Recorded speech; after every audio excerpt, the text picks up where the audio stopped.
World War I leads to World War II as day follows night. By the end of World War I, everybody is looking to get advantage. World War I didn't really end in 1918. It brutalized an entire generation of Europeans. It brutalized an entire generation of people around the world. And it made them realize that war on this scale was not only possible, but actually thinkable. There's a wonderful, wonderful political cartoon where the fat politicians and generals are walking out of Versailles, and there's a little tiny boy and he's crying in the corner. And I'm not kidding, he says, "I'm cannon fodder for 1940. They knew, anyone with half a brain knew that the Treaty of Versailles was essentially the starting gun for the Second World War.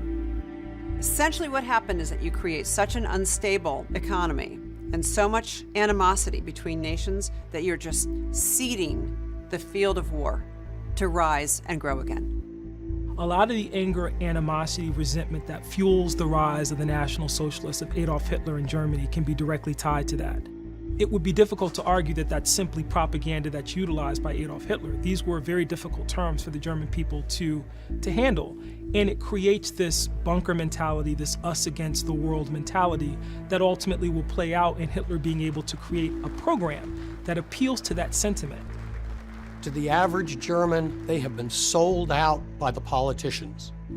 In particular, it made people like Adolf Hitler, who had fought, after all, in the German army in World War I, think that if only the Germans could do it again, but do it right this time, they could actually win. We call it World War I, World War II, but it's really two different stages of one global conflict.